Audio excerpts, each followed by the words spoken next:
Welcome to the live. Welcome to the live. Welcome to the live music.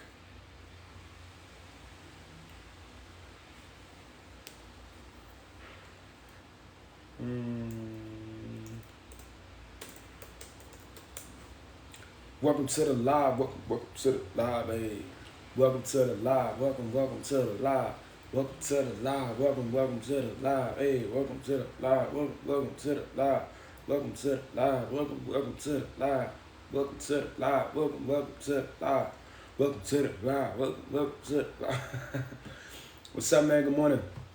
For those who don't know, man, my name is King Hoodie. I'm a recording artist from Miami-Dade County, Florida. I make music, and this is my live. What's up? If you're not already following me, make sure to tap in and follow me. Make sure to like the live, share the live. I'm new to the platform, so I'm new to streaming.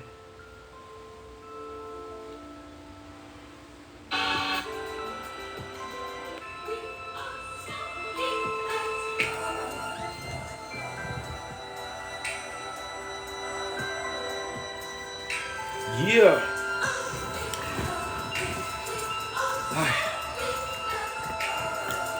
What's up, man? My name is King Hoodie. I'm a recording artist from Miami-Dade County, Florida. I make music, and now I go live. I guess I'm a live streamer.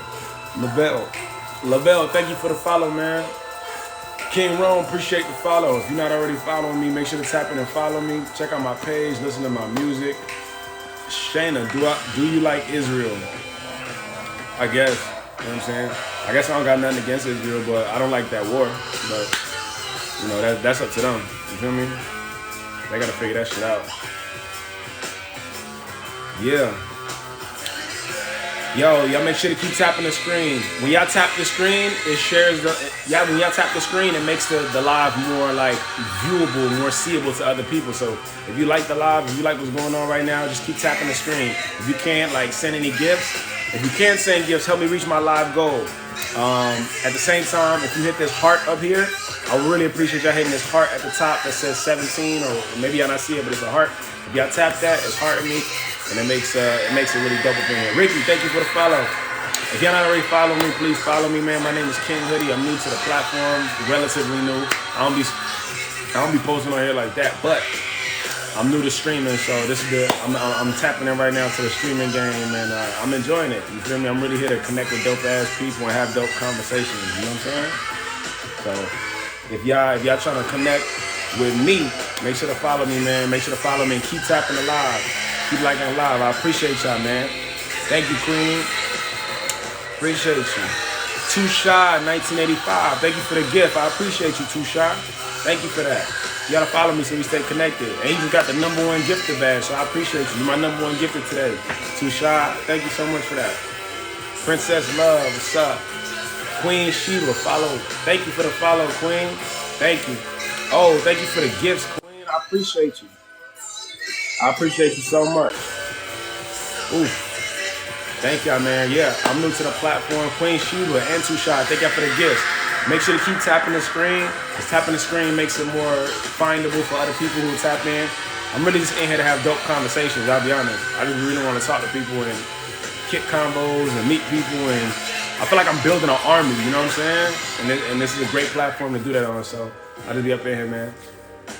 I am from Miami, Florida. I make music, rap music. I got a live show. So if you're in Miami, come to my live show March the 3rd. I think you're going to love it. It's me with a live band. It's at a dope venue called The Cats. We about to have an incredible time. It's going to be a vibe. All my shows are amazing. I'll be real with you. All my live shows are dope. Because I just fill it up with really cool people. Like, I'm blessed to be able to know enough cool people, so when I promote it, cool people come. I don't mean cool like shiny with glasses and too cool for school people. I mean people that's really cool people. Like, you're going to go there and you're going to enjoy the vibe. So come to the live show. Let me see. I hopped the border. Are you proud of me? Because no one else is. I mean, I guess I'm proud of you for sure. You feel me? I've definitely jumped a lot of fences to get inside a lot of places. So yeah, maybe I am proud of you. The Mexican kid, okay. Blow it up, okay. Maxine Brown, thank you for the follow. Yeah, y'all make sure to keep following me. If you're not already follow me. Go to my page, check out my music. King Hoodie on all streaming sites, all platforms. You can download and listen to some music. Hey, yeah, man, I really be in here to have a dope combo. What y'all up to, man? What y'all up to today? What is everybody doing? Is everybody at work? Is everybody at school? Like, what are y'all up to? What are y'all days like? I'm a recording artist, so my days are really ran by me. You know what I'm saying? So I got to wake up every day and I got to set a schedule as to what it is that I want to do for the day. I'm going live every day at 10 a.m. now. So, that's really what it is. I'm looking to build up an army of cool ass people. So every time we go live, we just have these cool ass conversations. You know what I'm saying? I'm also into books. I'll be real with you. Like the book that I'm reading right now, and I keep showing it on all of my live streams, is this one right. Oh, y'all probably can't see it yet. This is the book that I'm currently reading. It's called Quantum Success, written by a chick named Sandra Ann Taylor, right? I really had no hope for this book. I thought it was not gonna be a good book because I think the cover I don't like the way it looks on the outside, but the inside of the book is really fire. And I was really surprised by that. I thought it was gonna be like a weird book, talking about science and some other stuff, but it wasn't. It's actually like a really dope book. It talks about energy, it talks about frequency, talk about like, what you think becomes your lifestyle. That kind of energy that you put out there becomes what it is that you're gonna get in the world. You know what I'm saying? Nautico, thank you for the follow. It's good you read. Thank you, Queen Sheba. Yeah, man, I love to read. I'll be honest with you. If you check it out, I just got a bunch of books over there. I'm in my living room right now, so I just got like a collection of books. I found out a long time ago, somebody told me, they said, leaders are always readers. And they just kind of gave like a explanation as to why the most successful people in the world are like all people who read a lot of books. I think it's like, hey man, what's wrong with science? Max, ain't nothing wrong with science. This book just looked lame to me, I'll be honest. My sister gave me this book. And she's like, you gotta read this book. And I looked at it and I really judged the book by the cover. I'm like, this looks uninteresting. This looks like some kind of science fiction. It looked like a manual for space travel. You know what I'm saying? That's what it looked like. It looked like a manual for space travel and like it's talking about something else. But the inside of the book is actually really fire. So I was happy that she gave it to me. She was like, you gotta read this. And I was like, all right, cool. And I'm happy that I was open to it because there's a chapter in here that talks about paradoxical intent. And I've been talking about it for like 4 days, right? That's a really nice connection. Thank you, Queen Sheba. Fraud, thank you for the follow. There's a chapter in there that talks about like paradoxical intent, right? That's what she calls it, paradoxical intent. Like your intentions are really a paradox. What you're doing is you got a goal for something that you want, but the way that you're going about doing it is actually pushing the goal further away from you than bringing it closer. You know what I'm saying? It's like saying, okay, I'm gonna lose weight by going to the gym, but you really go to the gym and bullshit and eat bad food. You know what I'm saying? It's like, okay, cool. Your goal is to lose weight, but the way you're going about it is actually making you heavier. So that's a paradox. You're tripping. That's not really the way to go about it. So I didn't even realize, like in my regular day, that I was going through different paradoxes. You go into these different situations in your life and you don't even realize that your energy is causing conflict with what it is you say you want. It's like saying, I want to be successful, but I'm so scared of success that it causes me to have bad symptoms in my body. It causes me to have depression. It causes me to have fear. It causes me to have anxiety. It causes me to have all these things. And all those different energies are actually pushing success further and further away from me. You know what I'm saying? It's like making it harder for me to become successful because my mind, the thoughts that I'm thinking in my mind is making it that my body is actually feeling this like really ridiculous pressured energy to like not be successful. So yeah, that's one of the things that I think is like really dope inside this book. Again, Quantum Success, is that the lady talks about paradoxes. You're going through your day saying that you want something specific, but the way that you live in your day is pushing that thing further and further away from you. So what you're living in is a paradox. You know what I'm saying? I go through that every day. Max, honestly, bro, I go through it every day. When I read that, it really made me realize like, damn, I'm making a lot of paradoxes every day, So she gives this story too, because she's an author, right? And she wanted to be published. You know what I'm saying? Like, I think all authors want to get published. They want like somebody to publish them. You feel me? So she was going to get published and she kept getting rejected. And then she had to stop herself one day and say, you know what? I didn't notice this before, but my energy is really desperate. Like I got a real desperate energy about me right now. And that desperation is pushing my dreams further and further away from me. You know what I'm saying? She was like, she had to tell herself, you know what? I'm making me getting published and me getting signed as an author, I'm making this mean too much to me. And I'm putting too much of my value on the outcome. I'm putting too much of my value on, when I get published, I'm gonna be on. As soon as I get published, I'm gonna be successful. As soon as I get published, I'm gonna be happy. As soon as I get published, I'll be able to do what I want. As soon as I get published, so she kept making it mean all these things, but she was like, yo, I was sacrificing today's happiness for potential happiness in the future. All my happiness, I put it on the other side of me getting published. And so she made that shit mean so much to her that when she wasn't getting published, she kept getting rejected. She was feeling depression and she was feeling anger and she was feeling all this shit. And the energy she realized at one point, she's like, yo, bro, my energy is real desperate. Like, I'm making this shit new. Appreciate the follow. I'm making this shit mean too much to me. I'm making it internal turmoil. Exactly, Max. She said, like, she was like, man, my energy was very desperate. She was making her goal mean so much to her that she convinced herself that she was worthless without it. Ah, damn, if I don't get that money, I'm worthless. If I don't get this quota, I'm worthless. If I don't make my wife happy in this certain kind of way, or my husband happy in this certain kind of way, or make my kids do this certain kind of thing, I'm worthless, I'm worthless, I'm worthless. And what we don't realize is that when we put all of our eggs into that basket and that basket starts messing around and not doing what we needed to do, we're creating a real desperate and doubt-filled and depressed and angry energy. It's starting to create this kind of energy that is pushing our happiness away because we think we want those goals to be happy anyway. Kenzie, thank you for the follow. Yeah, thank y'all for tapping the screen. Please keep tapping the screen. Please keep sharing the live, and please follow me if you're not already following me. We're making that thing mean so much to us that we're developing this negative energy about it. And when we got this negative energy, what we don't realize is that we're pushing our goal away from us.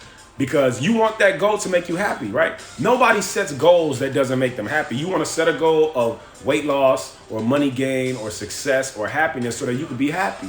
You feel me? What you don't realize is that you sacrificing today's happiness because you keep telling yourself, when I get that goal, I'm going to be happy. When I get that retirement, I'm going to be happy. When I get that car, I'm going to be happy. When I get that girlfriend, I'm going to be happy. When I get that relationship, I'm going to be happy. When I get that new place, that new house, that new apartment, that new job, when I move, like you're making all these things mean so much to you. When I get that thing, I'll be happy.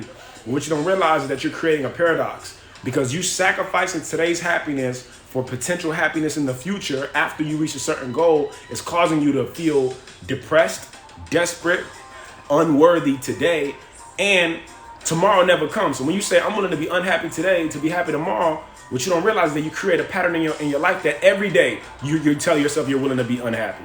I'm willing to be unhappy today for tomorrow's happiness. What you don't realize is tomorrow never comes. So what you're actually going to continue to do is say, I'm willing to be unhappy today. I'm willing to be unhappy today. I'm willing to be unhappy today. I'm willing to be unhappy. So every single day becomes unhappiness. And you put so much pressure on that goal in your mind, you create a complex. You make this thing mean so much to you. Frog, I appreciate the likes. For real, you making it good. You building this complex in your mind that's making it so that the attainment of that goal always seems just a little bit out of reach, and you got so much pressure about it, and you feel so depressed and you feel so unworthy without it that it can't come to you. You know what I'm saying? Your energy is too depressed and your energy is too messed up for that thing to happen anyway. Because you're telling yourself, I'm willing to be miserable today so that I can ultimately be happy. But you'll understand that happiness doesn't like misery. Happiness is never going to come into your life as long as you're comfortable saying, I'm miserable. You feel me? And that's the paradox that she talks about in that chapter in the book. And I was blown away by that. I was like, man, I've never heard anybody like word it like that. Like, yo, I'm sacrificing all that, suffer today so you could be happy tomorrow. That's not real, bro. That's an outdated concept that we got to throw away, bro. If you're willing to be unhappy today so you can be happy tomorrow, that's not real. It's okay to be unhappy for an hour and then happy the next hour maybe, but you gotta have it as an intention in your heart and in your mind to be happy every single day. Like, I'm happy every day. I'm rewarding myself every day. I'm winning every day. And when you live like that, more wins happen because like attracts like. A winner is a winner because they win, and a loser is a loser because they lose. So if every day you're telling yourself, I'm willing to lose, so one day I win, it's like, nah, that's not how it goes. You got to be willing to say, I'm going to win every day. It might not feel like winning. I may not have everything I want in my winning, but in them small levels, each and every day, I'm willing to win. I'm gonna do something today that reminds me that I'm winning, that reminds me that I'm on the right track, and that makes me feel happy. Because when I'm happy every day, eventually I'll have a happy week, and then eventually I'll have a happy month, and then eventually I'll have a happy year. You know what I'm saying? But it's like, yo, it only happens when you're happy every day. You can't say I'm willing to be miserable so that eventually I'll be happy, because eventually never comes around, bro. It just doesn't, you know? It's like the people who spend all their time working so hard for a company, they retire, and then by the time they retire, they're either too old to enjoy their money, sick, they got some kind of maladies in their body, or they just straight up pass away. And it's like, yo, bro, what was all your sacrifice there for? Like, we gotta reprogram ourselves, and we gotta remind ourselves, like, look, bro, that's not real. It's not real. The art of saying, yo, I'm willing to like give up happiness and give up my happiness for some kind of other happiness tomorrow, that's not real. It's not real. So I want to motivate everybody, man. Like, let's all be conscious of the paradoxes that we create every day. If I'm saying I'm going to get a gym membership so that I can lose weight, but every time I go, But every time I go to the gym, I just hang out and I just look at the weights. Like, bro, that's not gonna work for me, bro. As a matter of fact, if I go over there and I'm just looking at the weights, but then I leave the gym and I eat burgers all day, bro, the way you live in your life is pushing your goal further away from you. That's the law of paradoxical intent. It's like, man, you gotta peep the paradoxes that you're making, and you gotta change that. You gotta say, man, I'm done with that. I'm done making my goal mean so much to me that I'm filling my mind with pressure and doubt and panic and worry. I'm letting it go. And that's what the lady was talking about in her book. She was like, she wanted to be published so hard, but she made it mean so much to her. She started having these symptoms, and then she kept dealing with rejection, and she kept putting her value on the other side of her dream instead of saying, I'm valuable today without that dream. And so eventually she had to tell herself, man, I got to tell myself I'm okay with not having it. I'm okay with releasing this dream. I'm okay with releasing this goal. I'm okay with saying I'm not going to have this thing. I'm okay with being a writer that's not published. And she said every time she said that to herself, she cried. She kept crying. She kept crying. She kept crying until one day she stopped crying because she truly let the dream go. And she said the crazy part about the paradox is when she finally let the dream go, she submitted to a publishing company, and the publishing company picked her up and said, yeah, we want to publish your book. We like your stuff. We like your content. Come and join our crew. And then now she sees how, like, she made the right decision. You know what I'm saying? She made the right decision because the publishing company that she with is a real company she's supposed to be with in the first place. And she like, that Piglet, thank you for the follow. And that's just what she learned. She's like, man, I didn't get what I wanted until I was comfortable letting it go. You know what I'm saying? Until I was comfortable completely letting that thing go, I didn't get what I wanted, you know, because I wanted it so bad, and I made it mean so much to me. And it's like a lot of the things that we think are so important really don't mean that much, you know. Like, our kids are important, our life is important, our job, our house, our families, they're important, but they shouldn't be important enough to where the thought of them not doing what we want them to do makes us sick. You know what I'm saying? Oh, my kids, they got to do this specific thing, or they got to show up in school in this specific way. Or they got to be this kind of way when it comes to sports. If they not doing that, then I'm going to be stressed. Stop.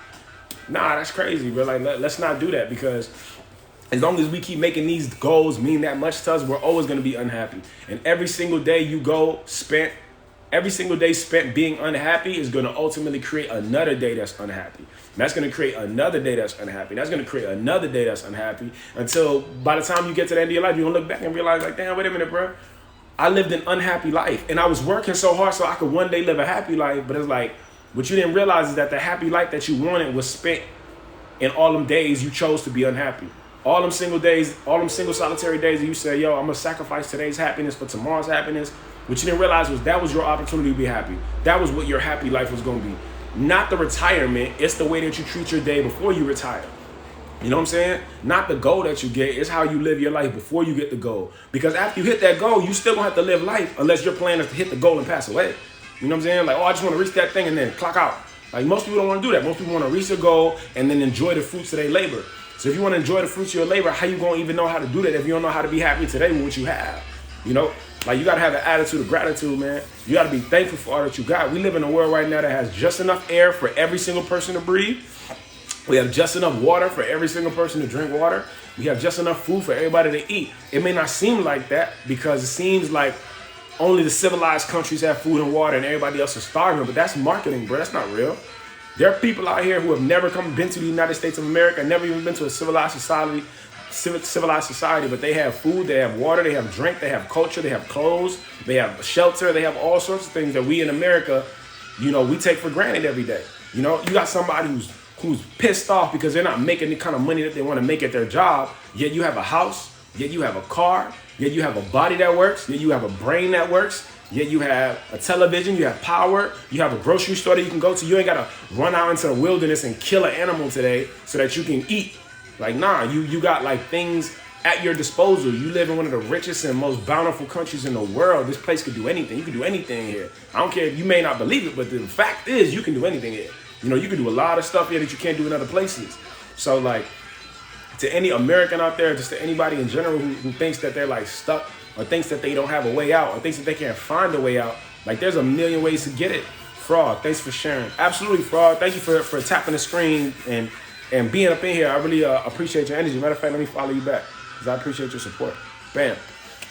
Nah, for real. It's like a lot of times we take all these things for granted, man. You have fingers, you have bones, you have lungs, you have eyes, you have a brain that works. Like there's so many different things you could be thankful for on a regular basis. And a lot of times we get so lost in the sauce trying to find success or trying to keep up with the Joneses or trying to like put different accolades on our mantle or compete with somebody else. I want my kid to be better than your kid. I want my kid to be successful. I want my wife to do things and have things that your wife don't got. I want my husband to be at a certain level that your husband ain't at. It's like we getting caught up in this stuff. Sam, what's up? We getting caught up in this stuff and we don't even realize it. You know what I'm saying? We don't even realize how stuck we are in the system and how stuck we are in other people's thinking. When you was a kid, you didn't worry about none of that stuff. When you was a kid, you were just happy to be able to run outside. That was it. Because you didn't take running for granted. Sam, appreciate you. You didn't take running for granted when you was a child. You know what I'm saying? You went outside and you ran. When was the last time you ran? You know? When was the last time you climbed a tree? When was the last time you just went and sat on the beach? When was the last time you like enjoyed your favorite food? It might not be the best food for you, but when was the last time you sat there and said, I'm enjoying what it is that I'm eating? Instead of just grabbing some food and sitting in front of the TV and just eating it, and then by the time it's done, you're just looking at it like whatever because you was focused on the TV. When was the last time you ate a meal without watching something at the same time? You know what I'm saying? Like, when was the last time you sat with somebody and had a conversation? Neither one of you picked up your phone at all during the entire conversation. Like, you didn't pick it up at all. Both of your phones could be lost. You know what I'm saying? Both of your phones could be lost in the sauce. That's what it's about for real. For real, Sam, I'm telling you. Like, and we know these things. And I'm glad you appreciate that. But it's real. We know these things. But like a lot of times we get so caught up in this thinking, you know what I'm saying? We get so caught up in the system. We get so caught up in the matrix. We get so caught up in like what we feel like society requires of us. I know so many people. I literally just saw an article this morning. I hope that it's fake. But it was a woman. Apparently she strangled her 11-year-old son because she didn't want her 11-year-old son to deal with financial hardships. And I was like, yo, I'm hoping that this headline is fake. But I did see that on social media and I got to go fact check it. But if that's the case, man, like, what is wrong with us? Like, we're willing to sacrifice our God-given lives for financial stability and security. You know what I'm saying? To say, oh, if I'm not stable, then I don't deserve to live. Are you serious? No, because financial stability is something that you can earn any day of the week. Like, it's something you could come up with. First off, you can win the lottery, right? It's unlikely, but it happens to somebody. You can come up with an incredible idea. You can make a partnership. You can meet somebody outside in the street and make a partnership, right? And these are all vague concepts, but let's just say if you really had a concept that you wanted to do. We live in a world right now, we have so many tools at our disposal when it comes to the internet that you can literally come up with an idea in the morning, activate a Shopify store in the afternoon, and be making sales at night if there's something that you really want to give to the people. You know what I'm saying? Like, I have a concert happening here in Miami on March 3rd. I don't have everything set up completely for the concert. There's still different elements I got to put into it, but I'm already selling tickets. And not only that, I'm selling tickets. They're $25 per ticket. People are already buying them like crazy. And then even yesterday, I had 2 people buy VIP access to my show. So like 2 people paid close to $100 per ticket just to be able to have backstage access, come hang out with me and come hang out with my people because they like what we do that much, you know? And that's free. And that's like, there's no financial security in that. There's no financial security in selling tickets. It requires hustle. But the sad truth is that anybody who's going to even profess the idea of financial security to you is false. That's fake. That's a concept that came up within the last 100 to 200 years. During the boom of the Industrial Revolution in the United States of America, that's where the concept of financial security came from. For anybody who's not royalty, you know, like financial security, what does that mean? That means you have a job that's going to take care of the job for a long time, for X amount of time. And then after you're done doing that, the job takes care of you for X amount of time. Yeah, that concept didn't work. And Social Security is letting you know, I think I heard somebody say by 2027 or by 2034, Social Security is going to run out, supposedly. So it's like that's a system that people thought was going to work, but it doesn't work. And you could tell by our national debt that doesn't work.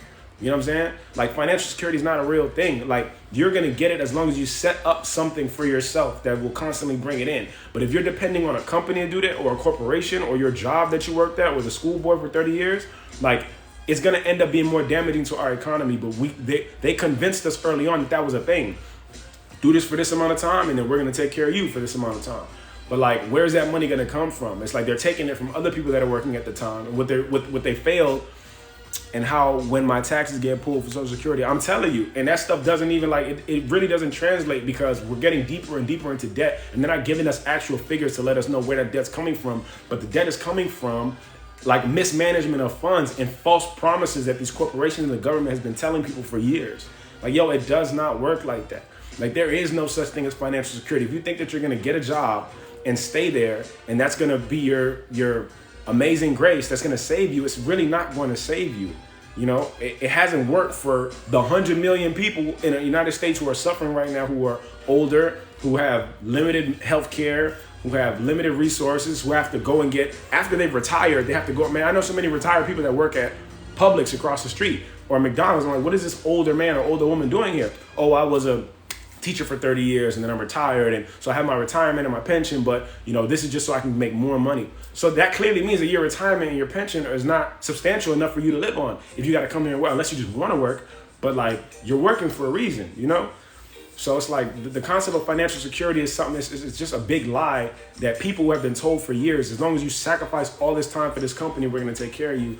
And it's not a real thing. You know what I'm saying? Entire industries have fallen. So I don't know why a person would think that their specific company can't fall, you know? So and I always tell people this, man, the most valuable asset that you have is your mind, and the most valuable area of interest and like protection and the most valuable area of effort you should put in is in self-monetization. You have to figure out how to monetize yourself. We live in a world right now where nothing is protected, nothing is safe, nothing is sacred, nothing is gonna hold you down. Sam, we in it together. Yeah, I'm telling you, like, nothing is gonna protect you past your ability to protect yourself. And so many Americans wait until they're in their 80s or 70s or 60s, whenever they can pull their Social Security out, and then they realize that, like, this is not enough for me to live on. No, this isn't enough. This doesn't make any sense. But at that point, you're too old to fight, and the news are gonna pick up on that frequency, and no one really cares. The best thing for us to do is learn how to monetize ourselves. As long as we can monetize ourselves, you will always be able to feed your friends and feed your family. Because as long as you're the one who can do what it is that you do well, or even if you create a company for yourself that does what you guys do well, you will always be able to eat. Look at the economy that we live in right now. Like, socially, people are buying from people more than they're buying from companies. And that's the sad truth. When you go on Amazon, a majority of the products on Amazon are sold by third-party sellers. That means there's another person who's using Amazon to sell the product to you, but it's still that person in you. YouTube is one of the biggest social platforms on the planet, and it literally says YouTube. It's people watching people. You know, Uber is literally a person giving another person a ride. It's not a taxi company, a limo company, or an escort service. Literally one guy with a car who has time on his hands and another person who needs a ride. You know, the same thing with Airbnb. Airbnb is literally people renting out their own homes. It's like, yo, we have this crave in our life right now to just work with each other. We don't want to work with institutions anymore because we realize these institutions are full of it, and they don't really have our best interests at heart. I would much rather Airbnb than go to a hotel. I'll be honest. I feel like I get more bang for my buck, and I like paying a regular person than paying a hotel. The hotel doesn't do anything for me. You know what I'm saying? But these guys, I don't know why. I get an entire home for the price that I would get a room for, you know? So like, and I think it's interesting because in our society right now, that's the natural way things were supposed to be. In the beginning, we didn't have these big buildings where we had to go to get things. T, appreciate the follow. In the beginning, we didn't have these buildings that we would go into. And Gina, thank you for the follow. We didn't have these big buildings we would go to and expect a check.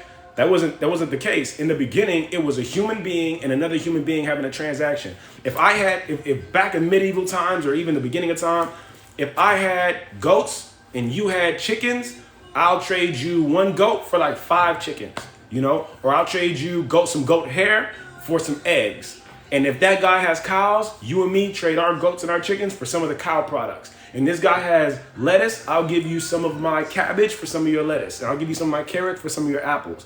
We were trading with each other. That was how it all worked. And that's how we even got to this stage of evolution. But then during the Industrial Revolution, people realized, okay, if we can make a system, if we can systematize this thing and we can give people services or products from an entity, then we can give people jobs. You guys come and do the work for us, and then we'll do it. People were just monetizing what people were naturally going to do anyway. I'm the one who brings the cotton in, and you guys sell it to each other. And it's like, okay, cool. But the guy who's buying the cotton is really paying the owner of the company, not the salesman. And the salesman is not making half as much money as he would if he would have sold it for himself. You know, Gina, places in Hawaii let people stay for work trade. Oh, that's cool. I think that's beautiful. You work to live off the land. That's dope. I think that's amazing. That's an incredible concept. You know what I'm saying? But it also goes right back to that point where it's like in the beginning, we were just doing this. Like, I like how life and nature and human nature looks like it's just resetting itself.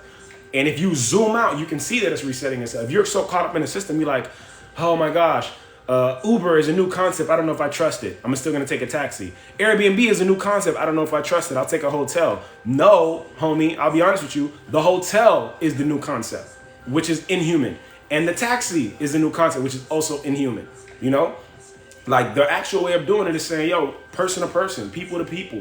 The internet has allowed us to go people to people. We can file share with each other. Look at this, even right now. We're finding entertainment and interaction and purpose and communicating with each other directly through this live.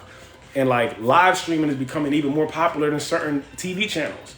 A live streamer could have 1 million subscribers and he's averaging upwards of 250,000 hits per his live stream. And TV Land and TNT and TBS can't even average that much anymore. They're losing money. And that's why some of these these TV networks are going out of style. They're trying to combine their services or sell their shows. You know, I would rather watch a real person than a TV show. Boom, Sam. See? Me too. Man, I ain't watched normal TV Land in years. TV Land. I'm telling you, like, I haven't. Bro, I can't even tell you, like, my television comes with, like, channels in it, right? Like, this LG TV, it has some shit called LG channels. So, like, it has internet channels or something like that. But they had to give it to me for free with my television because they knew damn well I'm not paying for cable.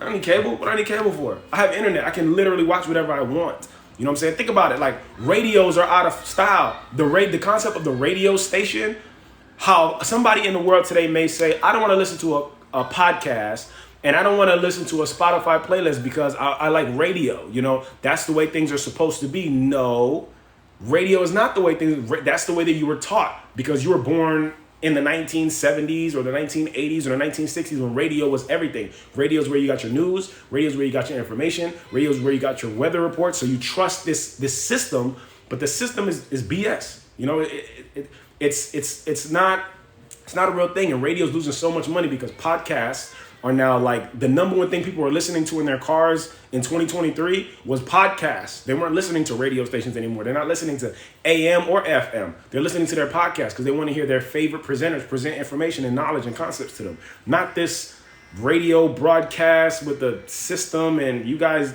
sponsors and we want to listen to a podcast. We want to listen to people, regular people in a room, just like me, having a conversation. That's dope. I don't want to listen to some radio guy who's been on the radio for 30 years who's doing radio stuff. I want to listen to these regular people having a conversation.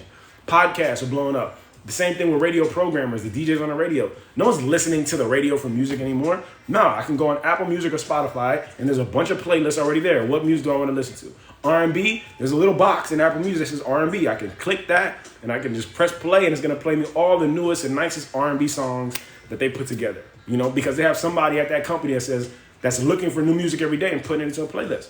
But it's like people, man, we're realizing we just like everything is going back to the way it was in the beginning. And you're not going to be able to tell that until you just zoom out and look at it.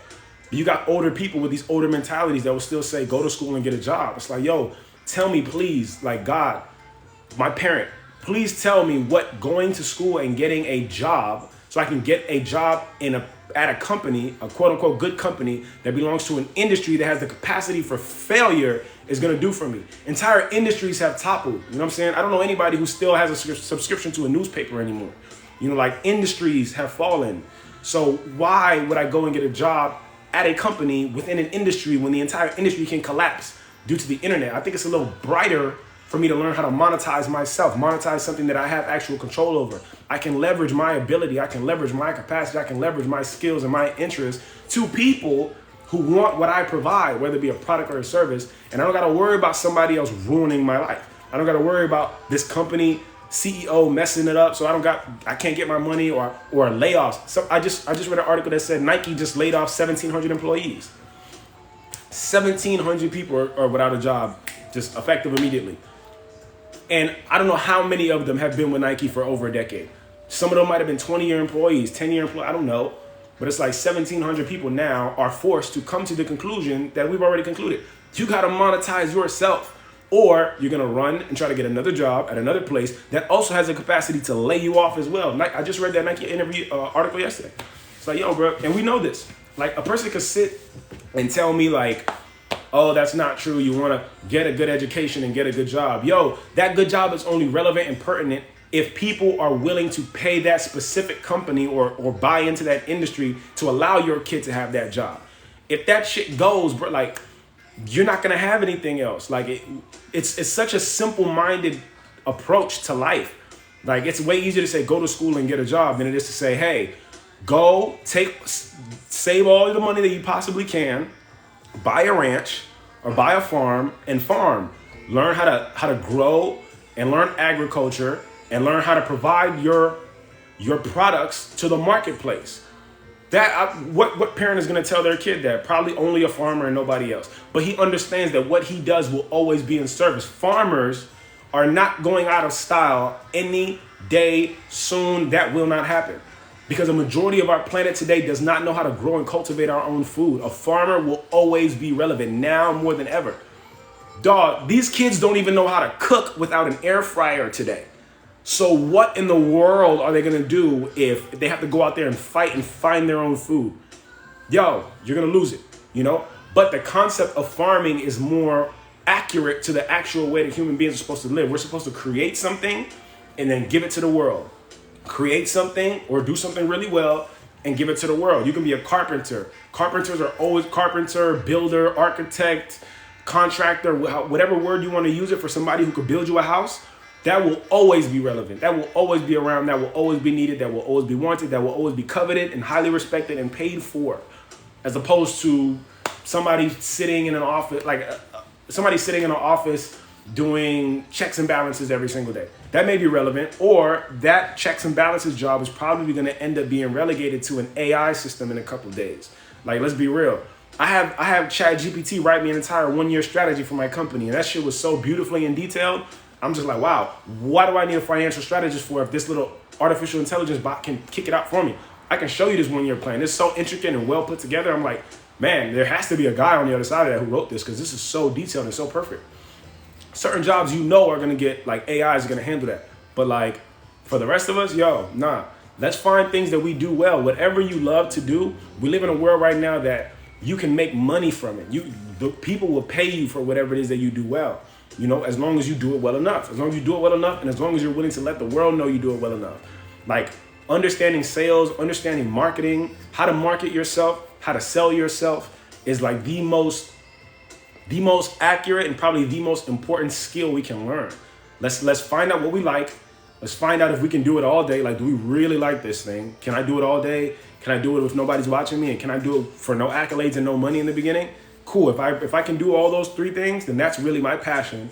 That's something I'm passionate about, and that's something I should probably put my energy to so I can scale that and make that a business. And then find a way to make a business around it. You can find people who like what you like as well in different capacities and join forces and make a company. That's what Steve Jobs did. And I'll tell you this. Have you guys ever read the book Rich Dad, Poor Dad? I thought I had it, but I don't have it. Rich Dad, Poor Dad is a book written by a man named Robert Kiyosaki. I think he wrote it in the 80s or 90s. I'm not sure when he wrote it. But in it, the book Rich Dad, Poor Dad is dope because the title of the book is based on the author's actual life. So the author of the book is Robert Kiyosaki. And when he was growing up, Robert Kiyosaki had a rich dad and a poor dad. His poor dad was his real dad. His poor dad was his actual father, like his dad. And his rich dad was his best friend's dad. His best friend's father was his rich dad. So as he grew up in his life, he was constantly comparing and contrasting the approaches that these two men took to life. Because when they died, one father, which was his father, left his family with a mountain of debt, not much money in the bank, barely enough money to bury him, and just a whole bunch of degrees on the wall, but nothing else that mattered for. He left him like financially hurting, and he had no assets when he died. This was his real dad who had a real job. He worked for the school board, and that's what he died and he left his family with. The rich dad, he didn't go to school. He didn't have degrees or anything like that. He only had a 4th grade education, but he left his family with land.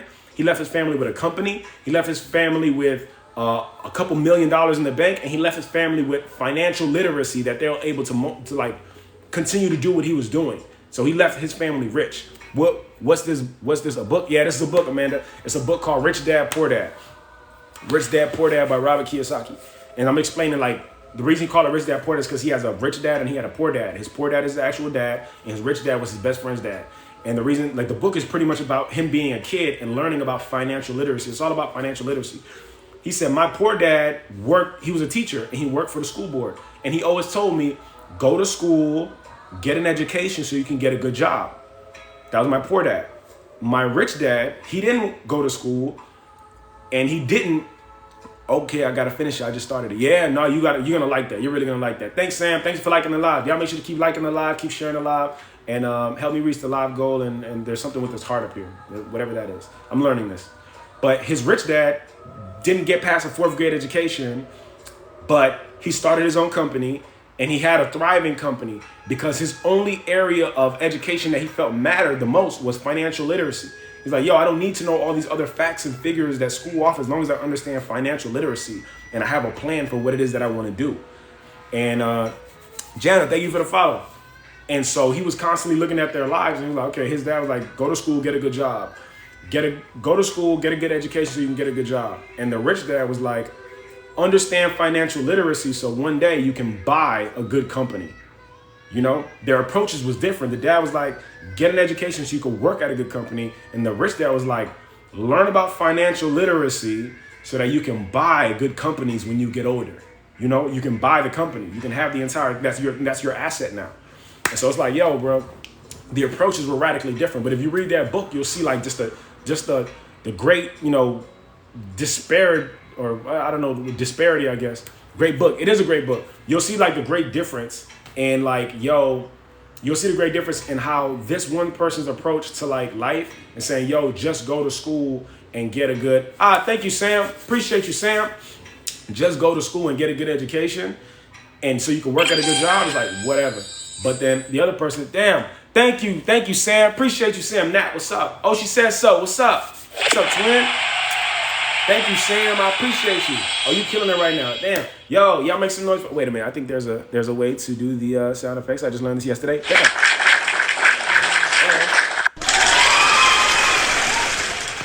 Appreciate you, Sam. Yo, Sam helped me knock that live goal out the park. Appreciate you, Sam. Thank you. Love and appreciate you. Oh, she says so. What's up, twin? Good morning. Good morning. Yeah, we gotta find a day. We gotta find a day to battle, twin. Thank you, Sam. Appreciate you. You're the best. Thank you. Yo, Sam just knocked that live goal right out the park. Appreciate it. But yeah, Rich Dad Poor Dad, man. If you haven't read the book, I'll say read it, or you can listen to the audiobook or something like that. It's just a dope ass story. It's a story of a kid who was raised in Hawaii. He got a rich dad and a poor dad, and he just constantly is talking about the difference. Like my poor dad kept telling me to do these things, go to school and get an education, but he died broke. He died, you know, disgraced, you know. My rich dad never said anything about going to school. He just said, learn how money works. Learn how money works, have financial literacy, and be focused on being an entrepreneur. You know, don't worry about getting a job at a good company because the person at the top of that company can take a shit and then the entire company falls and now you don't have such a good job anymore. But if you are the person at the top, you can do this forever. You can leave things for your family. You can leave land and houses and homes and businesses and cars and assets and companies for your children if you understand the entrepreneurship part of this, you know? So, yeah, thank you, Sam. Thank you, she says so. For sure. Sandy, Miami, what's up? But yeah, I just think that it's like, it's a really cool book. I highly recommend it to people. Like, read that. Check that out for sure. But, yeah, man, I'm so happy I reached that live goal. My mind just went blank. Thank you, Sam. Appreciate you. That's just like, it just goes right back into what we were talking about earlier, man, about monetizing yourself and understanding the value of monetizing yourself. Yeah, U25 on here. What's up, Darius? What's up? Great teeth. Thank you so much. I really don't have that good of teeth. I got to get some braces. I'm going to get that fixed one day. But, like, yeah, man, like, when you understand how to monetize yourself, you'll never be without clients because you'll realize, and when you end up working for yourself, what you realize, because I've been an entrepreneur completely an entrepreneur for 8 years now. And that shit is stressful. Don't get it twisted. I appreciate somebody talking about something real for once. Thank you, Sam. I appreciate you. Thank you for tapping in. I like that I can have conversations and people actually like appreciate this and we can do this together. You know, I love the back and forth and I love the I like people who like the same kind of things that I like. You know what I'm saying? And I like ideas, and I like seeing like, yo, man, I've been blessed because when I push myself to start reading, but I started reading when I was like 21, I think, or 22 or something. No, 19. I was some age like that. I was already out of high school, but then I was motivated to read books. What I found out was like, yo, bro, there's a superpower in books. There's something in there, it does something to the mind, like neurologically. And they're still trying to do research to find out how deep this rabbit hole goes. But there's something about books that just change the way you see the world. It changes you like chemically. And I've been blessed to like experience that. Like I told my homie a story the other day about an experience that we had years ago. And he was like, bro, how do you remember that? And I was like, I'll be honest with you, bro. The books, bro. The books. I'm telling you, bro, because I was not like this at all until I started reading. And once I started reading, I started seeing things differently. But it's not really sight. It's like awareness. Like your antenna goes up and then you kind of just detect things. But I like real conversations, Sam. Like I like being inspired. I guess that's really what it is. Like I think that's what it breaks down to, like inspiration. You know what I'm saying? You have the gift of gab, which comes with knowledge. Thank you. Yeah, I wish other people appreciated that. I've definitely been told I talk too much. Like, man, you talk a lot. And I'm like, yeah, man, because I'm hoping that you listen a lot. I'm hoping that you get it because I want to talk about it some more. Like, we can change the world, bro. That's the reality of the situation. Like we can really change the world. Changing the world is not half as hard as people make it seem. It's like, it's really not that hard. All you got to do is know what it is that you want to do. Do it to a degree that people can't help but know that you're the leader in that field and know that you really mean what you say and your intentions are real. And people would just kind of jump on board. And when they jump on board, you got to organize them at that point. Like, okay, this is what I think we can do collectively. And then before you know it, you've changed the world. Even to a small degree, you can change the world. Like there are some people who never did anything that required a lot of money or required a lot of fame, but they've still changed the world. Every single one of us is changing the world right now. You know what I'm saying? Like every single one of us is contributing something to society. It just depends on how you want to change the world. Like, what do you want to change about it? You know, do you want to change the way a person sees plants, trees, cars, human beings, psychology, sexuality, like the economy, finances? Like, what do you want? Fashion? Like, what do you want to participate in? Because each and every one of us is playing a part in the world changing right now, and we don't even know it sometimes. Like, society really does convince us, like regular working class people, Americans. Society really convinces us that we're small and that our contributions are like minuscule and they don't really matter. But that's not true at all. You wanna know why? A company can easily say, oh, you know, let's say there's a company, right? A big popping company. Thank you for the follow, Tracy. Big popping company, and they sell a product that isn't good, right? They're selling a product that isn't good, and then, you know, I'm like, man, this product is not that good.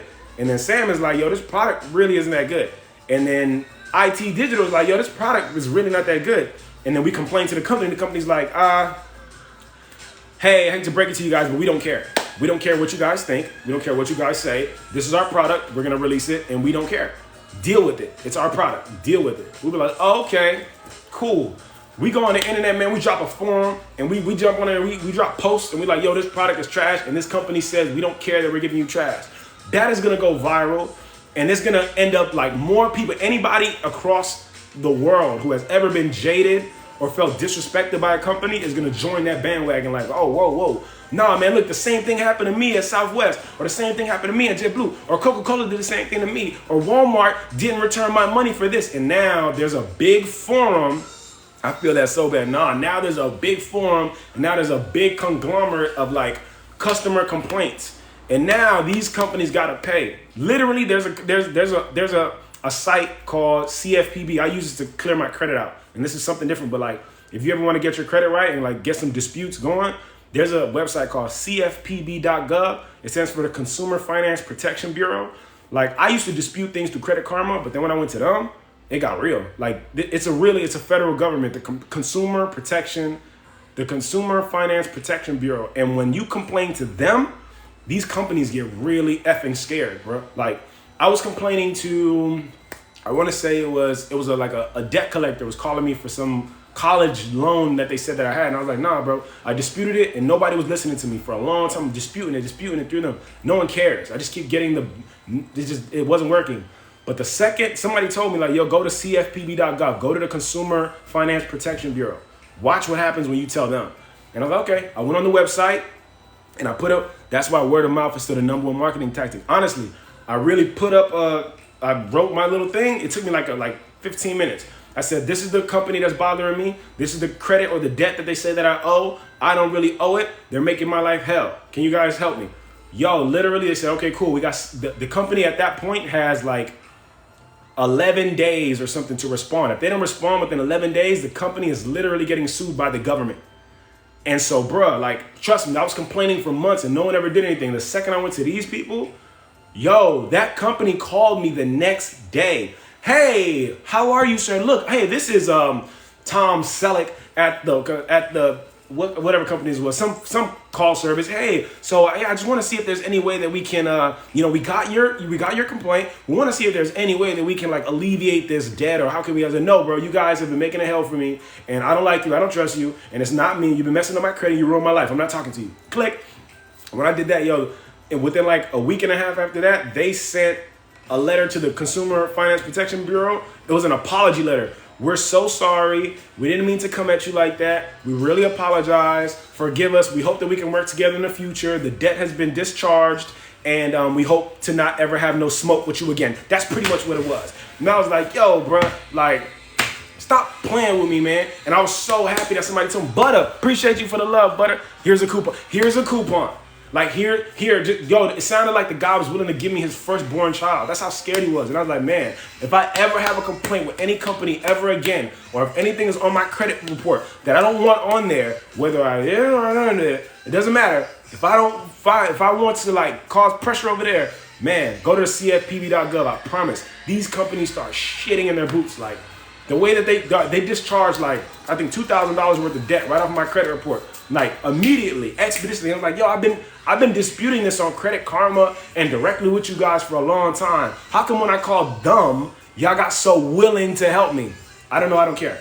But it works. So I said it to say, but going back to like the initial point, like if Sam got a problem with this company, I got a problem with this company, and they're like, we don't care. Like, okay, cool.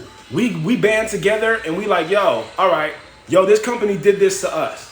First off, people in the world are going to go crazy. Oh my gosh, I've had these major corporations. We're going to have in the comments, it's going to be just straight fight the power. These corporations and the left and the Republicans, like it's going to get crazy in the comments immediately. And everybody's going to start championing for this company to like, they're going to start championing for this company to give us our money back and apologize. But then if we also go to the Consumer Finance Protection, yo, this company's going to be so scared. They're just going to, because they're literally about to get sued. When you file that thing, it opens up the CFPB. The CFPB is literally a government agency that their only job is to sue corporations. To sue corporations is to beat up corporations on behalf of the people. But a lot of people don't even know that you can go to them. You know what I'm saying? Like we don't agency. The agency is the Consumer Finance Protection Bureau. Go to C as in C like Carl, F as in Frank, P as in Perry, B as in like Barry, CFPB.gov. Yo, you can just go up in there and say submit a claim. You're going to submit a claim. You're going to tell them exactly who the creditor is, exactly what they're doing to you, exactly how you want that debt off of your credit report. And like it works majority of the time. If it doesn't work, like to get some debt discharged, it's probably because you actually owe that debt and there may not be nothing that they can do. But like, yo, no matter what, the CFPB, when you file with the CFPB, the company has to respond. If the company does not respond, the company gets sued.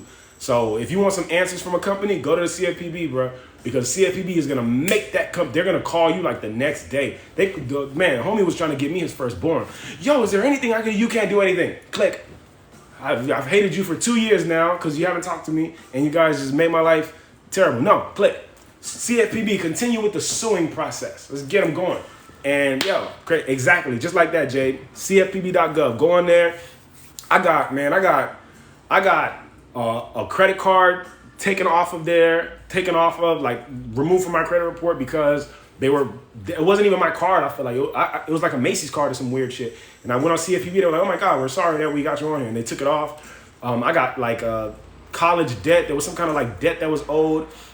And they let me know too. They're like, hey, look, it's really good if you go to like, if your credit, if a debt collector, if a debt is owed and they sell your account to a debt collection agency and you start getting phone calls from a debt collection agency or like a call center, that's a really good position to be in, because when you go to the CFPB and you tell them about this thing, they're going to reach out to that debt collection agency and they're going to require them to either discharge the debt or prove the debt. And the cool thing about call centers and these debt collecting agencies is that they don't have documentation of the original infraction. They don't have the documentation of your original debt that you owe. They just got a folder from somebody else at the actual company, and they just gave them permission to call you and bother you all day so that you can give them like some money, you know? Because when you owe people money and they sell it to a debt collection agency, they really take your thing and they sell it in like an aggregate of a bunch of other accounts. So your name is in a folder with like 100 million other people. They took this folder of defaults, sent it to a debt collection agency for a fraction of what you owe. So like, let's say the aggregate amount is $2 million that this folder of people owe us. We're gonna sell it to this debt collection agency for maybe $50,000 or $80,000 or $100,000, whatever the price is, a fraction of what's really owed. They're gonna sell it for a fraction of that.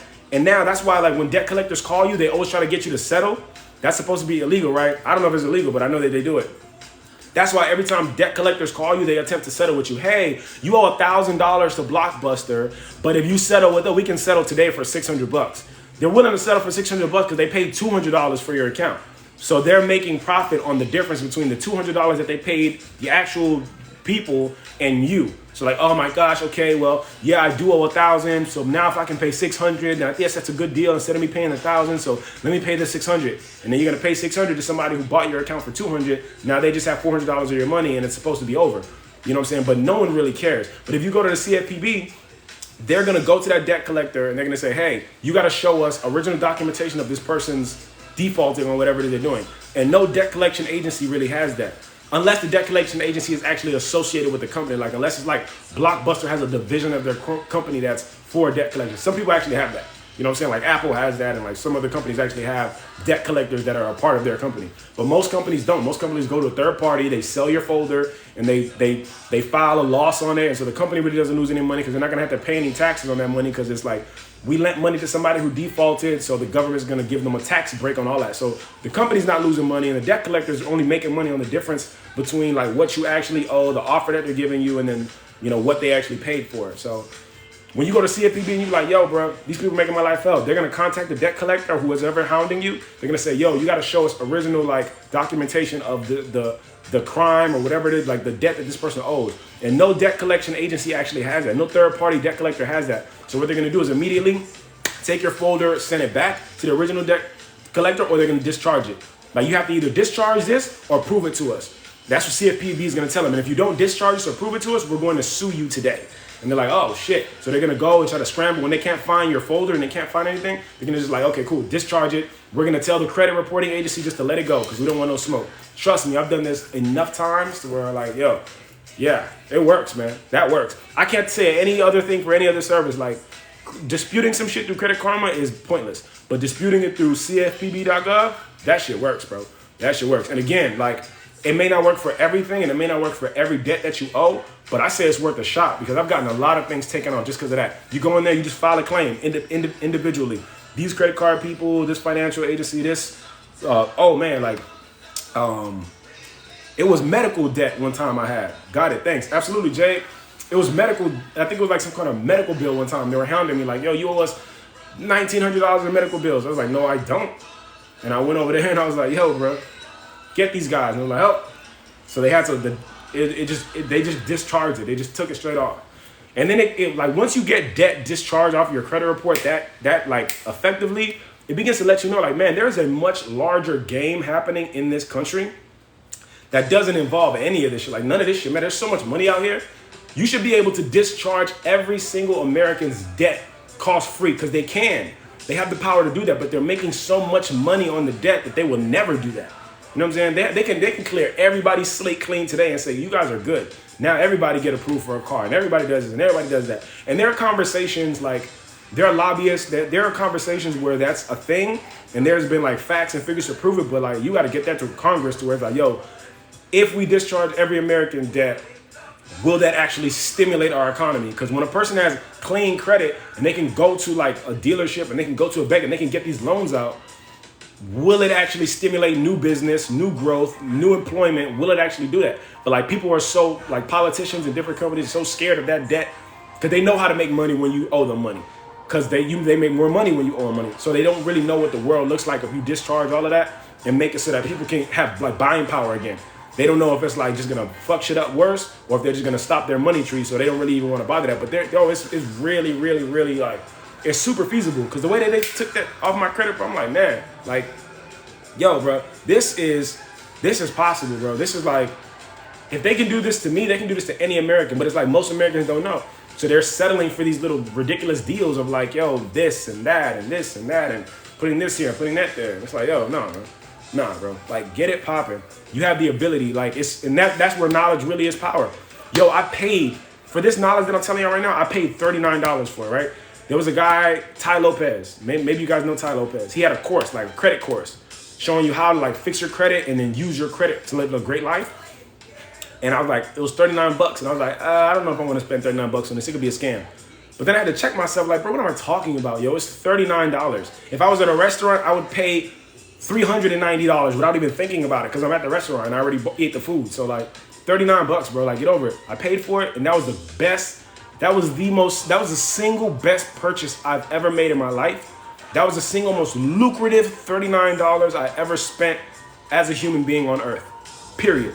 That course on credit, like repair and discharging debt and then what to do when your credit is good, which credit cards to apply for. You want to apply for credit cards that have points and rewards programs. Man, I got in with Chase. I ended up getting my credit right. Man, I took my credit with that credit course. I took my credit from a 595 to a 775 in 9 months. Shit was gangsta. It was crazy. Of course, that was like 4 years ago, and then I did other things, and you know I'm pretty adventurous, so I found ways to like mess my credit up again. But now I'm about to get all that shit discharged yet again. So it's like, you know, there's ways to do it, man. America has loopholes for the smart. I'll tell you that straight up. America has loopholes for those who are willing to find it. You know, and a loophole is not illegal whatsoever. A loophole is just like anything else in life. If a person knows that he can, and everybody in the world is climbing 1,000-foot tree to get some apples, but then there's one person that says, hey, I can climb that 1,000-foot tree and get the apple and risk my life. Or, here's just or, I can walk over there with my basket and I can wait for the apple to drop into my basket. And I don't have to risk my life. That's patience over there. You guys are just desperately climbing this tree and killing yourself. I can go over there with my basket and I can wait. Bam. That's a person that's just like nature. It's a natural thing. You know, to those straight up, Jay, like it's real. Like, yo, I can go over there. I can do it this way and get results without half of the madness that the rest of you guys are going through. Or I can go in this firing line and I can just get beat up just like everybody else. Like, it's a law of nature, man. Those who can see better end up having better. Those who can see more end up having more. Those who can see and perceive like different can have different. But if you can't see it, there's always a workaround. I promise you. And when it comes to credit, it's like, yo, but there's a systematic approach to this. There's literally a book. There's a book that I got. I also bought this book. I guess I was on a credit tear at that time, but I also bought this book, Credit Secrets, right? Written by this couple. And I liked them. I came across this book randomly online one day. It was like Scott and Allison Hilton. And it was like, yo, this is how you can, they give you ways to like discharge everything. They give you ways, let me see what the table of contents says. It like gives you, if there's a table, there's not really a table of contents at all. No, I'm tripping. But it shows you, in this book, they show you how to like, I have that. Yo, there you go. Yeah, I like this book. Like, when I really got the book, I didn't do everything that it said in the book, but what I got was the letters, the discharge letters. It showed me how to write the letter. Yo, to whom this may concern, I need you to accurately report this credit off of it. Like, it showed me how to write the letters to send to the credit card companies. Never used it. Yo, I'm telling you, like, the book is fire. Oh, wait, here it is. Yeah, part 1, letters. See? Letters. Dealing with creditors and collection agencies, dealing with credit bureaus. But we do not recommend skipping ahead. I'm telling you. It's like, yo, boom. Like, it just showed me how, that's the only thing I used it for. That's the only thing I used it for. You know what I'm saying? So yeah, I highly recommend, man, like, there's workarounds to everything. There's ways to like make it pop. And again, it's just like, your life will give it. And that's another reason why I'm so adamant about reading books. And that's why I'm so adamant about like, yo, getting your stuff together. Because I was definitely like under the heels of society, getting beat up. My credit was bad. I felt like I had no way out. I felt like I had no chances. I felt like I had no opportunity. I just had to work and get cash. And that was just life. it wasn't until I got my credit right, man, that I started experiencing what it felt like to have money. You know what I'm saying? Good morning, CX. What's up? How are you? Man, it's like, I'm somebody who wasn't raised with money, so I was never able to walk inside the mall with the mindset of I can buy anything I want in here. Until I fixed my credit, went to Chase, I got approved for their biggest card. They gave me a $10,000 credit limit off rip. Then I got approved for another card. They gave me, I think, a $500 credit limit because I did them in the same day. And then I got approved for an American Express Gold card, which the Gold card is really just for groceries, honestly. Like Gold card, I think I have the Gold card in my pocket. The Gold card is really just like, they give you like, I think 2 or 3x points at supermarkets and gas stations. And it's like, yeah, but Chase gives you, like Chase is the bomb. Kiana, what's up? What's up, Kiana? How you feeling? Nah, but Chase is really where it's at. If you want some credit cards, go to Chase. Chase is the best. Chase is the best. I'm having a little problem with them right now, and I gotta sue them. But they're gonna get their stuff together, and they're gonna get it together because they did some weird stuff they took some information from my business account and they made it relevant to my personal account, and they did a judgment on me based on that. And I was like, no, that can't be legal. And so they got me on the phone the other day and I was like, what's happening with you? Are you going to pay this debt you owe? And I was like, hey, yeah, I'm actually in the process of suing you guys. So I'm not really going to do that. My lawyer's going to, they're like, oh, well, please give us the information of your lawyer so that we want to get this settled. I'm like, yeah, here comes the begging. But don't worry about it. I'm going to get you guys together. But yeah, man, I promise, like, there's so many ways and there's a method to the madness. But that's why I'm so adamant about having these kind of conversations and why I'm so adamant about, like, just getting to it because, like, man, I know what it's like to, like, be beat up by society and then realize like, oh man, based on the knowledge that you know in your head, like I had to know to go to CFPB and can't intermingle the two. You can't do that. You cannot do that. So I'm like, yo, I had to know to pay that $39. Like, yo, now I'm the kind of I'll pay for information all day because there are people who really will show you how to make $1 million. Some of these offers are like, yo, I'll show you how to make $1 million in a day. Don't just think it's a scam. Like really do some research on it, bro, because man, like there's so many different companies. My sister just paid $12,000 for an inner circle experience. Like it's like somebody has an inner circle. Inner circle is just like a mentorship program. Paid for a mentorship program, and then in the first couple of days of that mentorship program, you would think like, why would a person pay $12,000 just to like get knowledge and information from somebody else? The information that she got from this person took her offer. She had an offer of like $2,500. It took her $2,500 offer up to $10,000. And she was making sales on the $2,500, but she was scared to bring her price up because she thought no one would buy it. What she didn't know was that, yo, based on the information that she got from that inner circle, yo, tweak these things in your business and then raise your price from $2,500 to $10,000, and people are still gonna buy it. And you're gonna make 4 times the money for the same amount of time you're putting in. She literally did that. She just sent me a text 2 days ago and said, yo, bro, this week I just clocked in $16,000. I was like, wow. She's like, yo, it just took my price up, and I was so scared and timid to set my price that high because I thought people was gonna scare people away. But what she didn't know is all she had to do was price that price higher and leave her original $2,500 offer as like a group setting. Like she was doing 2,500 one-on-one calls, but all she had to do was say, okay, now my group calls are $2,500 to be in a group, and my one-on-one calls are $10,000, and she was making the same amount of sales. Like, the budget is there, the money is there. Let's stop limiting ourselves based on what we want to pay people. Like, no, F that. If your value is your value, don't limit your product based on what you're comfortable paying. Limit your product based on the value that you're offering. Like that's it. Value, set the value, set the bar. Because she does trust. Like she helps people set up their trust. Like you ever heard of a trust fund, like a trust fund baby or a trust fund account? Like she helps people set up trust. And she's charging $2,500 for it because it's just a passion of hers. But the guy who she got the mentorship from was like, man, look, listen, I paid $40,000 for my trust. Why are you know twice as much as the guy, and you're walking people through the process, you're being accountable and responsible, and you have one-on-one calls with people. Like I paid $40,000 and the guy just sent me a template and I just filled it in and then I had a trust. But like you're actually doing a lot more work. So take your offer from $2,500 to $10,000 immediately, and then leave your $2,500 for your group calls instead of your one-on-one. And she said she just made that simple tweak, and now she's making more money than she's ever made in her life. I actually did them like, yo, are you making more money now? Or when you were like, she was a nurse too, and she 1 year during the pandemic, she brought in $150K being a traveling nurse. And I was like, are you making more money now, or did you make more money during the pandemic? She said, no, I'm making way more money now. Like, trust me. Like last year, I think she clocked in 150 last year off of her trust gain, and that was before she brought her price up to $10,000. So I said that to say, man, like, Yeah, don't be shy to pay for knowledge, man. If you see somebody that has a decent offer, like be willing to put your money where your mouth is. Because I've definitely paid people for information, and that shit has been so beautiful.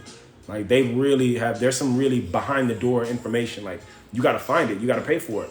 You know what I'm saying? When you pay for it, you're gonna really appreciate paying for it. You know, so yeah, man, motivate people. Read Rich Dad Poor Dad if you haven't read it. If you want to get this book too, this is a decent book. Like this couple actually sells it themselves. Credit Secrets. This is a pretty good book. I highly recommend it as well. I didn't do everything. I didn't have all this shit. It talks about how to get bankruptcies off. It talks about how to get foreclosures off. Like it shows you just how to write all these different letters. Like, yo, write this kind of letter and send it to these people. Write this kind of letter and send it to these people. And it's like, okay, cool. I'm probably going to use some of this stuff again to fight my fight with Chase, but Chase is still amazing. I highly recommend it. And yeah, man. It wasn't until I got my credit right that I really felt like what it was like to be like, I would walk inside of places, man. I'm like, man, like, it feels great that I have like $70,000 worth in buying power in my pocket. My confidence is through the roof. I'm like, man, this feels good. Like, this is not a $700 feeling. This is not a like, I'm stressed about the rent feeling. This is like a, yo, I'm making my money, but I have buying power in my pocket. It changes the way you feel about yourself, you know? So to all the people that say money can't make you happy, maybe you're right, but I don't know. I've definitely gotten a little happier with some money. I'll tell you that. Like some money, I guarantee, like money, people say money can't make you happy, but I think if you walk outside today, take out a $100 bill and give it to the closest person that's sitting on a bus stop, they're going to smile. You know what I'm saying? Like freedom. I'm telling you, like, think about it. Yo, if you walk down the street today and you found a $100 bill on the ground, will you or will you not think today's your lucky day? Like, that's a real question. If you go outside today and you find the money consultant bestie follow creator, nah, thank you. Thank you for the follow. If you go outside today and you find $100 on the ground, will you or will you not think it's your lucky day? Will you think you're lucky, or will you be like, oh, shit, let me get this shit off my shoe? Are you going to treat the $100 bill like that? Like, oh, get off of me, Benjamin. Or are you going to be like, hey, oh, wow, look at this. It must be my lucky day. Yo, something, and you're going to create a story in your mind. Like, you know what? God told me to walk down this street. I knew this. I wasn't even supposed to be on this street. I knew walking down this street, something good was going to happen to me. Like, I was just blessed by the best. You know what I'm saying? Like, so people say money can't make you happy, but to some of us, bro, money is actually the only thing that's making you feel bad. Lack of it, the lack of the money, or the lack of the access, or the lack of the, like, that's to some people. I don't think money makes everybody happy. I think a miserable person is a miserable person with or without money. But like, to some of us are happy people. We just could use some cash. You know what I'm saying? And then you end up getting like when I got my credit cards popping, I was like, man, I feel great. And I was able to do way more. And on top of that, I was part of a rewards program. So every dollar I spent came back to me in the form of points that I could use to redeem flights and hotels. Yo, one year, my girlfriend at the time, I paid for her entire birthday on points. I paid for the hotel. I paid for the car rental. I paid for the flights over there, all on points. And I was like, I must be a god, because I'm living an incredible life right now. I have all the cash in my pocket, yet I have flights booked, a hotel booked, and car rentals booked on points alone. This is incredible. Like, that's the game. Like, don't get it twisted. Cash, nah. You want to buy that thing with credit. You can have $10 if you have a $10 bill in your hand, and maybe you're buying something that's $10, I still say whip out your credit card. Because on top of that, it saves you. Like, you're not liable. With cash, you're straight, it's a liability. You lose that cash, you've lost your money. You lose your credit card, they're gonna put it back. If someone steals your credit card and charges to it, they're gonna put that money back. It's not your fault. So it's like, the card is just so much better, you know what I'm saying, than cash. And remember, cash, in the grand scheme of the universe, cash is a new concept. Let's stop thinking like, oh, cash is everything. So Fizzle, what's up? Let's stop thinking that cash is everything. No, cash in the grand scheme of the universe is a new concept. You know what I'm saying? So like, credit is also a new concept, I guess.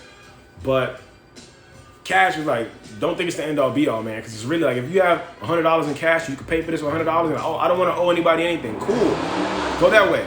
But there are some of us who want to leverage our credit, leverage it to get the things that we want. Keep the cash in my pocket, purchase this thing, receive the reward points, and if I choose to sell this thing, I can sell it at a profit or not. But my cash is still there, so I can pay it off, and I got the points for it. It's like, it's just dope. Every dollar you make, I heard somebody say this the other day, every dollar you have should bring you back $3 or $4. Most people will never understand what I just said, and they will never be a part of that. It's just not your life. I completely get it. Everyone is entitled to be as right or as wrong as they want to be. But I was at this mastermind in Atlanta, and the guy said every single dollar you have that you spend or you invest should bring you back $3 to $4. $1 should work 4 ways. You should have a dollar work for you in 4 different ways, and I can show you how to do it. And he spent 2 days talking about how to do that, and I was just writing notes all day. Now I got to go back into the notes and implement it. But I was like, man, this is incredible. He was talking about insurance policies, like how to use a index universal life insurance policy for investments. I was like, bro, this is next level. But it's like, you can really enjoy your life as long as you structure it the right kind of way. But you can't know how to structure it if you don't know nothing. That's another reason why I'm like, yo, bro, read some of these books and get it popping, because your life will change. The quality of your life can change. You'll see the light come back to your eyes. You'll see like happiness and joy. Your vibration will naturally go up when you feel like you can affect change in the world around you. You know what I'm saying? It'll just change. Instead of feeling like I'm constantly at effect, things are happening to me. Things are happening to me. Things are happening to me. It's a different kind of feeling when you like, nah, bro, I'm happening to life now. Now I'm the phenomenon. No, I'm not letting things just happen to me anymore. Something can come my way and I can slap it right away. Boom, get away from me. Why? Because I'm the one that's making this happen. You know what I'm saying? It's like before I was just getting beat up by life. But now it's more like, yo, what happens when the unstoppable force meets the immovable object? Like, it's like, boom. Nah, you're not gonna move me. I'm gonna move you. We're meant to be at cause. We're not meant to be at effect. We're not meant to deal with things that just keep incoming into our life. We're meant to create things and put things out into the universe and do things. And it can be whatever you want. It could be whatever you want it to be, man. But that's what we were made for.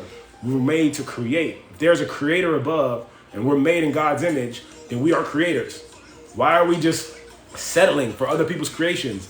Let me go to a school that someone else built, get a degree that someone else deemed worthy, go and get a job that someone else built and deemed worthy, and sit here and do this position because somebody else in the world, you should be happy that you have a job because someone else in the world is living worse than you. Cool, great.